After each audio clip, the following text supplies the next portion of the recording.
Speaking for the abused, Pope Francis demands justice for women and children oppressed by men. A look inside Boko Haram. This is the most realistic window we have to get the girls back. What we're learning about the Nigerian schoolgirls the terrorist group kidnapped. Unprecedented flooding. Emergency crews saved thousands of people in southern Louisiana from rising water. And protecting Lourdes. Why France is beefing up security.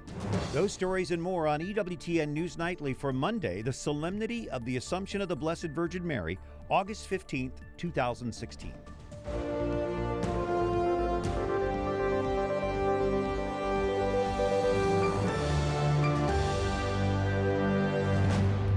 Good evening. Thank you for joining us. I'm Brian Patrick. At least 6 people die in historic flooding that took southern Louisiana by surprise. Catherine Zeltner here tonight on the rescue of thousands of people. Brian, more than 10,000 people remain in shelters after a slow-moving storm system dumped nearly 2 feet of rain in parts of southern Louisiana. The massive flooding prompted a major disaster declaration. The sun is shining, but it's spotlighting the complete devastation southern Louisiana is experiencing. Entire communities submerged under floodwaters from heavy rains that started late last week. Roadways littered with cars abandoned after passengers had to evacuate. More than 20,000 people rescued over the weekend due to rising water. Oh my God, I'm drowning. We're coming, we're coming. They were trapped in cars. Oh my God. Get back, Debbie. And plucked from rooftops. It may be some time before the floodwater levels will dissipate. And one of the things that the Weather Service told us is because this flooding is so far above anything that they've ever seen, they can't really model or predict how wide the water's going to flow and how deep it's going to get. You can throw all of the experience out whenever you break the records as we have in Louisiana. The damage is surreal. Hundreds of roads closed, thousands of people displaced. It's going to be bad, but we didn't think it was going to be nothing like this. Good news is hard to come by, but the governor is trying to find the silver lining. I'm gratified as governor to see our state coming together because, as you know, we've had more than our fair share of challenges here lately. Baton Rouge's Bishop Mwench gave a Sunday Mass dispensation to Catholics affected by the weather. He asked all churches in the area to cancel Sunday Mass because of its dangerous driving conditions.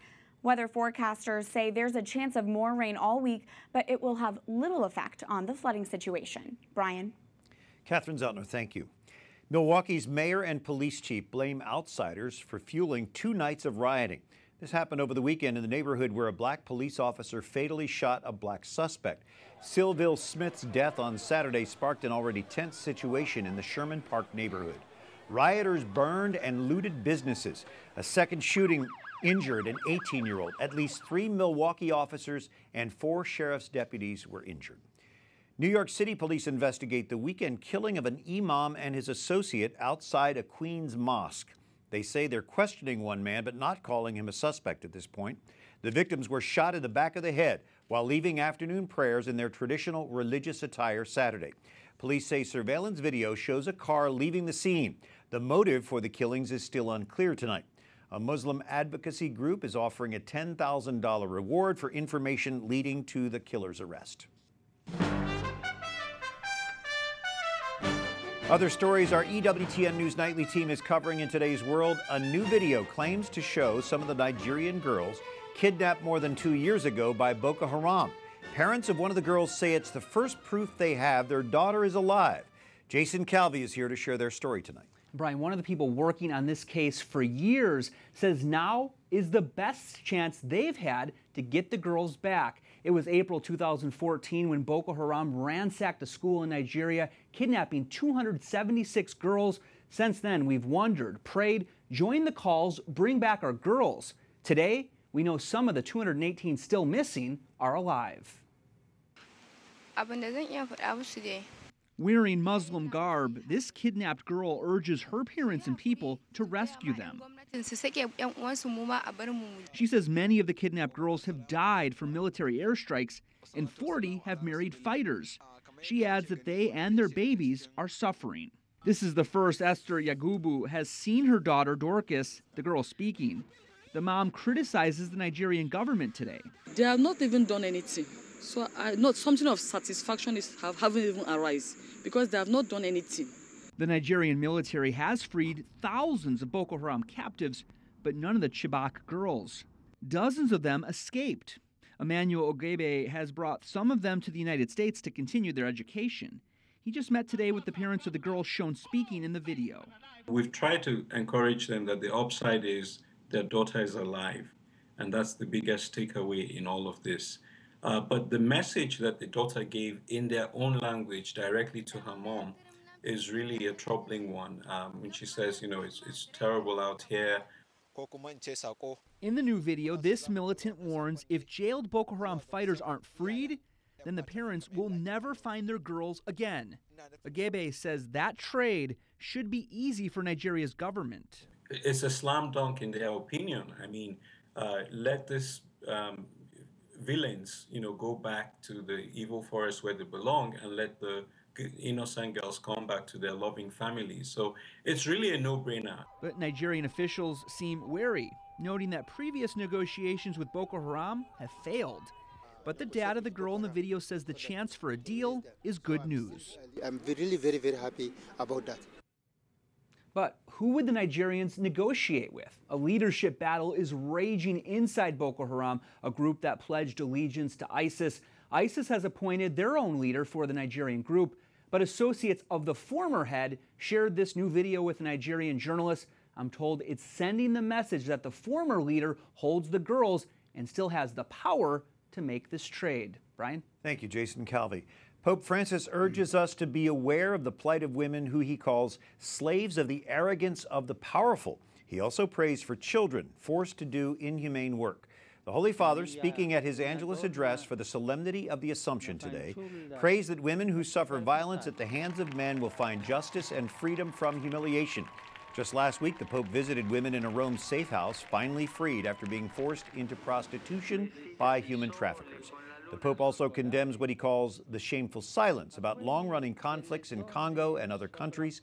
He says the global community must do more to stop the suffering.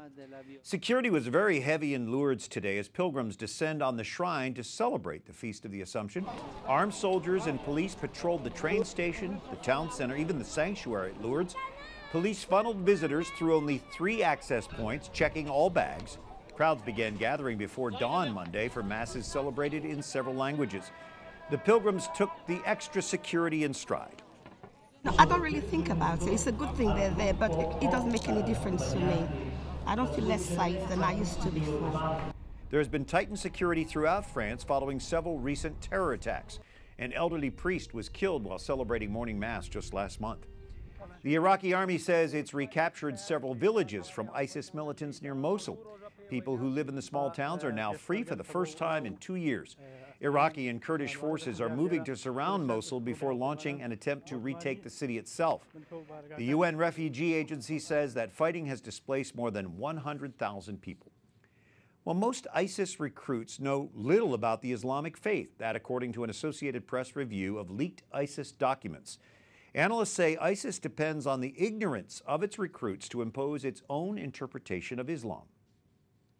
With the followers, it's clear that it is pure ignorance. They don't know. They are moved and motivated by other factors. That could be frustration, it could be political vision. But when it comes to the Islamic knowledge, they don't have. It's us versus them. We are Muslims and we are against non-Muslims and enemies. Former CIA officer Patrick Skinner says most of the ISIS recruits seek a sense of belonging, of notoriety, even excitement.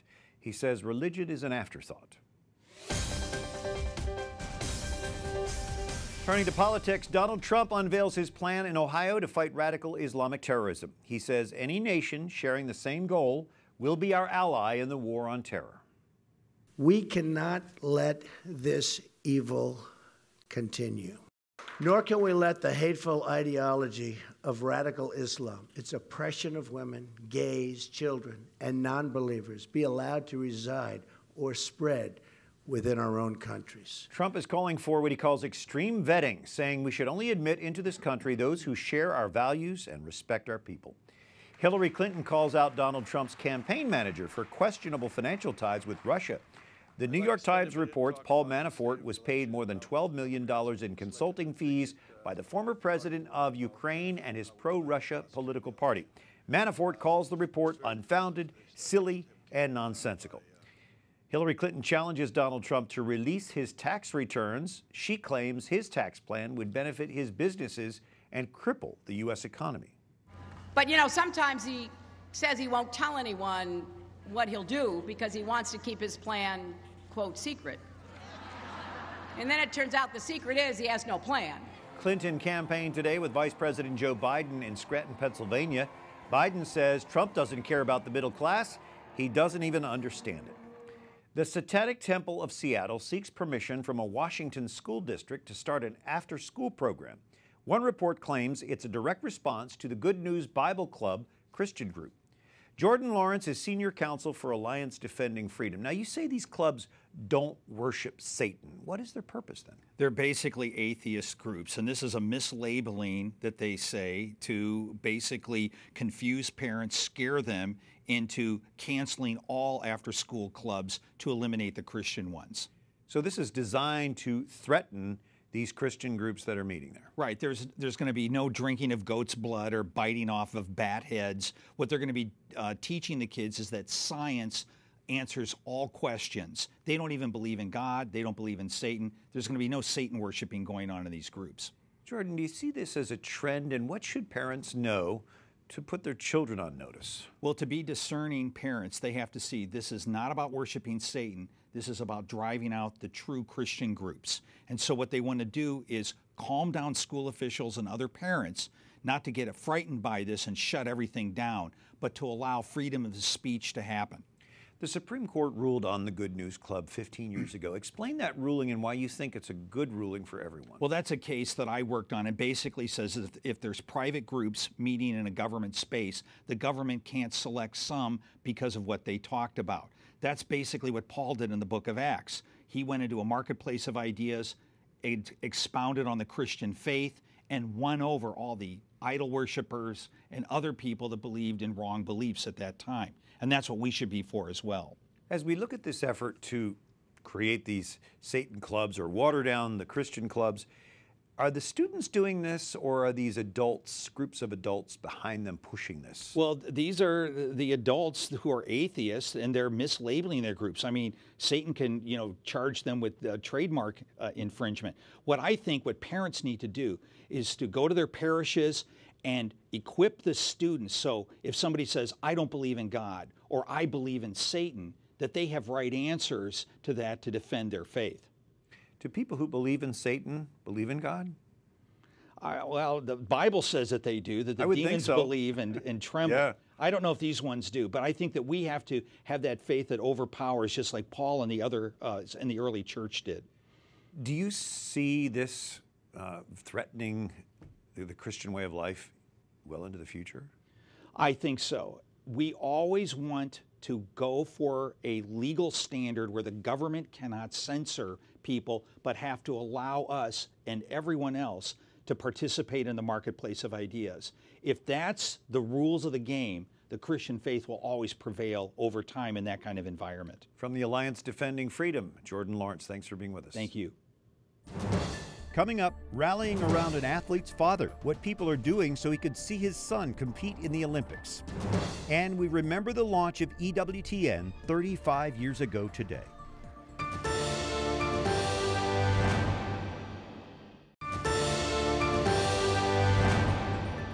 Name of Jesus, who is Lord, may his eternal word be proclaimed.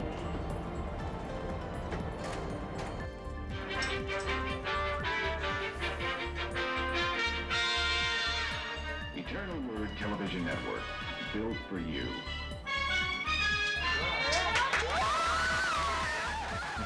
"35 years ago today, Mother Angelica launched the Eternal Word Television Network. EWTN began transmitting programs just 4 hours a day. We are now the largest religious media network in the world. Praise be to God. Thank you for joining us this Monday evening. I'm Brian Patrick. A new study finds more screen time is dedicated to female athletes in the 2016 Olympics. Women account for more than 58% of Olympic coverage. That is the highest percentage since 3 college professors began keeping track in 1994. The U.S. dominates the Olympic medal count. Team USA has earned 70 medals, 26 of them gold. China next with 46 overall. Britain has 40. Russia with 31. A father will see his son compete in the Olympics thanks to generous strangers. The Olympics, the trip of a lifetime. Even more so for Uber driver Ellis Hill, who found out in June his son Daryl is competing in Rio. My God, man. Call the family calls me, you know, everybody's hollering and screaming, you know. I mean, you know, his sister, his mother, everybody's going nuts, man, because, like, this is the greatest thing since Tasty Cake. Hill's son is the youngest of 3 athletes on the U.S. shot put team. He put in years of training to make the cut, but Hill didn't have the money to fly to Brazil. I said, you know, so I was content, you know, with just staying home and just getting a good bag of popcorn and watching him on TV. Then one passenger heard Hill's story on a ride from the airport. When he told me he couldn't go to the Olympics in Rio, I just wondered how I would feel as a parent of athletes. Liz Willick, who works for an agency that helps medical patients book flights and hotels, was determined to help her Uber driver as well. I decided to set up a GoFundMe page, and literally within 2 days we'd raised the funds. After hundreds of strangers donated thousands of dollars online, Hill is headed to Rio. He never left the country before, so he even had to apply for a passport.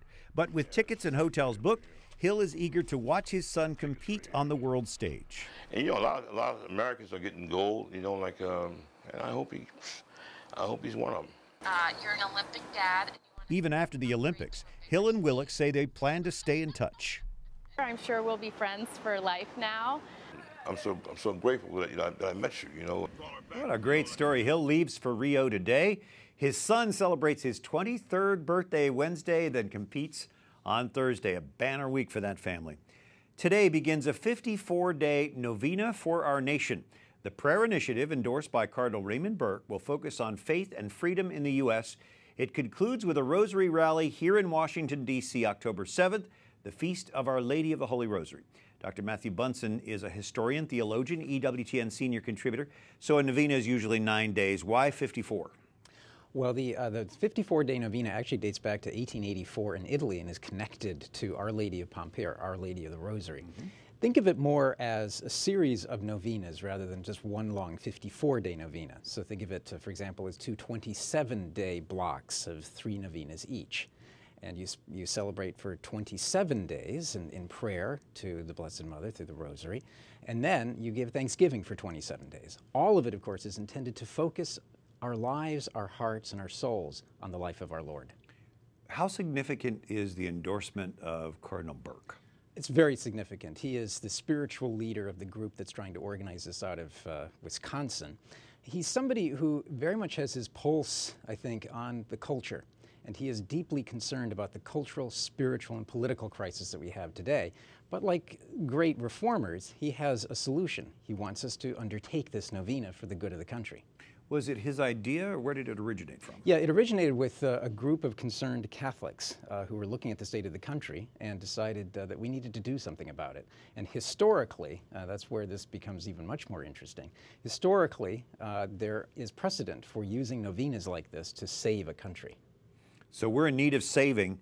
Talk a little bit more about the significance of that October 7th date. Well, it begins today, of course, on the Feast of the Assumption, and ends on October 7th, the Feast of Our Lady of Victory, or Our Lady of the Rosary, which is the anniversary of 1571, the Battle of Lepanto, that was won. Victory was achieved over the invading Ottoman Turks, largely through the credit of the Rosary. So the assumption is that if the Rosary can save Christian civilization, it can save our civilization today. Did you just say the assumption is? On the Feast of the Assumption? Yeah, I'm glad you clarified, too, that Our Lady of Victory and Our Lady of the Rosary are pretty synonymous. They are.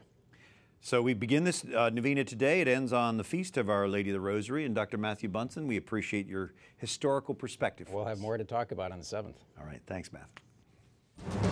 Up next, one man's remarkable mission, why he dedicated his life to building a church, and the beauty of faith. Sacred art portrays the Assumption of the Blessed Virgin Mary.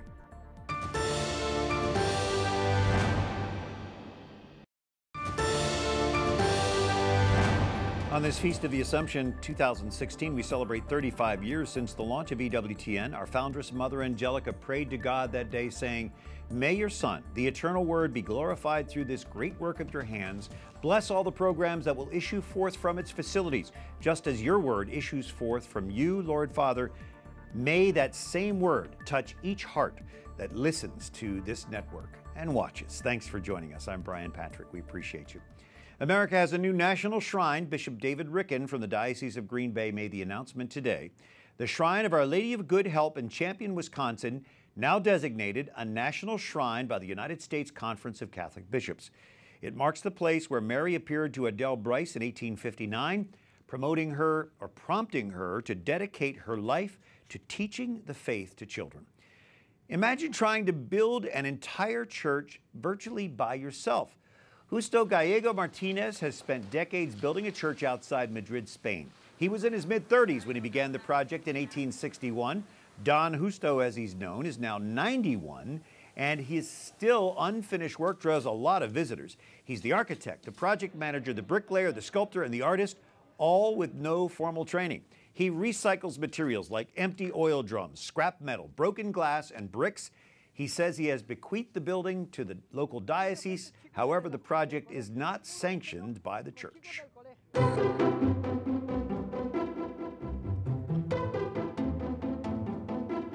On the solemnity of the Assumption of the Blessed Virgin Mary, we're looking at the beauty of faith with former guide at the National Gallery of Art, Dr. Jem Sullivan. Talk to us about this elaborate depiction of Mary's Assumption from the 1620s. This beautiful image of the Assumption of Mary, Mother of God, is thought to be a replica of a sketch by Rubens, the master Baroque painter. And here we see Mary assumed into heaven. She's being carried aloft by angels. Two angels hold a wreath of flowers as they prepare to crown her Queen of Heaven. And then below them is the empty tomb of Mary, surrounded by Old Testament figures, the apostles, and three Marys from the Gospel who hold her shroud. Mary's Assumption reminds us of our final destiny, which is to be in the presence of God, praising the Father, Son, and the Holy Spirit in the company of the angels, the saints, and we see St. John the Evangelist there, raising his hands to heaven, and in the company of Mary, Queen of Heaven. And for Mary, it started with the angel Gabriel. So in this 15th century painting, we see Gabriel. This exquisite painting also was completed around the year 1400. And again, a wonderful way in which Mary is depicted. She's being assumed into heaven, body and soul, lifted up by a choir of angels. And the scene is framed by two round panels of the Annunciation, the Archangel Gabriel and Mary at the Annunciation. The disciples are filled with awe and wonder. Their gestures are just beautifully captured this moment of celebration at the great work of God in Mary's life. And one of the apostles, St. Thomas, kneels in prayer, again with his hands lifted to heaven. Throughout her earthly life, Mary pointed us to Christ, her Son. And now that she is closer to God in her Assumption, she continues to point us to Jesus, her Son. She is our mother in faith. She knows our hearts, she hears our prayers, and she helps us with her motherly love, so we can entrust our lives to this mother who leads us always to her Son, Jesus. And Jem, we're so excited that these Beauty of Faith segments are now going to be a special on EWTN. Yes, Brian. You know, these segments are titled "The Beauty of Faith," and in the fall we will have a documentary titled "The Beauty of Faith," reflecting really on truth, beauty, and goodness, but how beauty is truly a tool of the new evangelization. We look forward to that. It started with the book, The Beauty of Faith, by Dr. Jem Sullivan. We appreciate you being with us, Jem. Thank you. Thank you. And for the EWTN News Nightly team, I'm Brian Patrick. Thanks for joining us. We leave you with a colorful display, Europe's largest balloon festival, hosted by the UK. Good night and God bless.